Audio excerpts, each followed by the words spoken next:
boxing coaches, even good ones, just totally mess it up. Either saying power comes from the back, it comes from the shoulders, it comes from the feet. This whole kinetic punch chain idea that you're twisting your foot and it's kind of like a wave is not a proper way to punch. That's called telegraphing. If any part of your body is, like if you're whipping your punches, like I used to do this until a really good coach over at Freddie Roach's got me to stop doing it. Instead of just punching like that, I would lead with my shoulder and whip. And a lot of people think with that so-called kinetic punch chain that you stomp with the foot and then the whole, no. That stomping, that twisting happens from the core. Sure, I mean, if you're strong enough, anybody can knock somebody out with just the muscles from up here, with just these muscles. But as soon as you face somebody who's using actually the entire core and the entire body, they're going to light you up, both defensively and offensively. You're going to be lost if you're just using the shoulders and the chest and the back, because somebody knows how to use their feet, their legs, their hips. But in terms of power generation, comes from fusing the body like we do in the hook or the uppercut, and even the cross, which is a light shot like the jab. For a second, especially for throwing overhands or hooks, it fuses with the back, with the belly, with the legs, with the knees, with the calves, with the hips. And that fusing, locking of the body together, we don't have to limit it to the shoulders. We can use the whole body like that, use the whole body as one unit. And then if anything, lead with the hips. That exercise that boxing coaches do, when they grab you by the side of your gi or the side of your pants or the side of your boxing shorts and twist hard, that is the feeling. That is literally the feeling of hip power, core power, internal power. Namely, not just swinging your hands and feet, not just swinging your arms and legs. Using your back, your butt, your belly, your hamstrings, your quadriceps.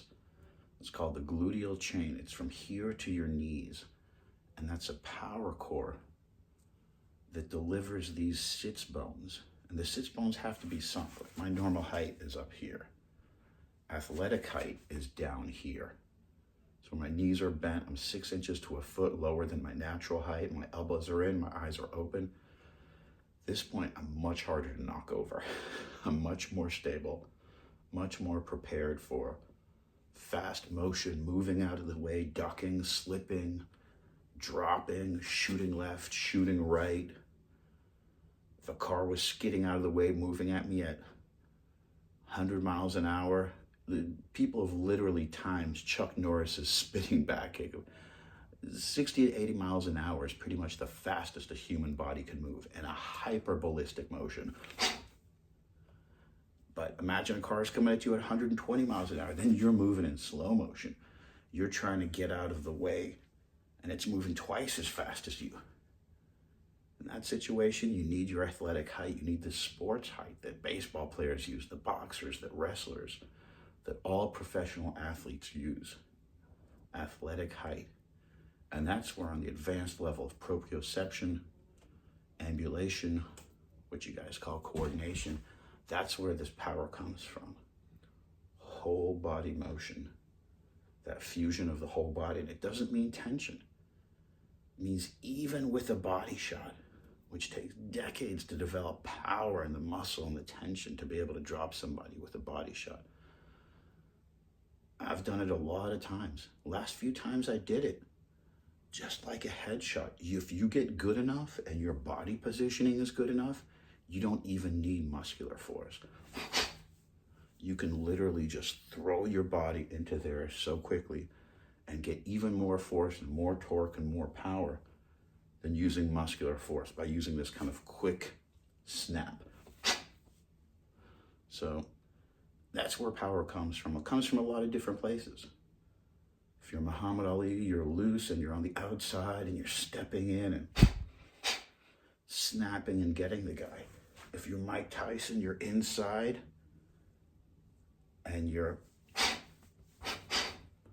using a lot more muscular force than Muhammad Ali is using when he's using dead weight outside, which he can use if you're using these long outside motions. You can use a lot more dead weight.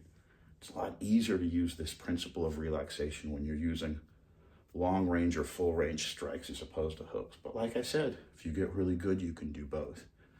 You can start throw hooks with the same power and effortlessness, pushing down off the feet.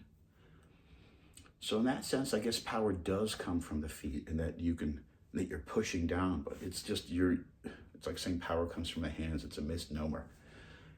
You're pushing down this entire body unit with the feet, so that you're so coordinated that when you push with the feet, the leverage is felt everywhere. You're not just pushing with the feet or stomping with the feet. You gotta understand the whole body moving as one unit in order to process these kind of like the power of striking without muscular force, which takes a long while to master. You have to have athleticism, you have to have dynamic strength, and you have to really be able to do these techniques and trust in the structure as opposed to muscular force, like Poatan Pereira. Always look at his hook, or Felix Trinidad's left hook, some really precise left hookers who use all these, or Floyd Mayweather Jr. in his prime, really use these leverage principles and catch nerve points at super fast rates of speed. Arturo Gatti was getting decent at doing it at one point. On a sophisticated level, that's where power comes from, the core. The core moving the entire body, this entire braced whole body unit being moved by the core. It's gluteal chain, like I said, with the legs, the hips, the butt, and the sunken sits bones, which enable power, but also balance. Balance in that after we throw a strike, if we're just throwing it with our shoulders, we're always totally off balance. If we're throwing it with our butt, with our knees, with our quads and our core and our hamstrings and our awareness here as opposed to here, then we can really get leverage, not just power, not just muscular force, but leverage, which is muscular force times 2 or 3. Because you're not just relying on tension, which is one direction. You're sunken down, and your power is down here. So you've actually got leverage in every direction. Try it at home. Try kicking your butt back, sitting down a little bit. You'll feel the power in your back. You'll feel the power in your shoulders.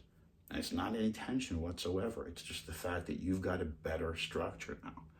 You're now in position to deliver punches and slip and take shots without moving too much, without moving too little, with being in perfect position. It all comes from the legs and feet moving this unit.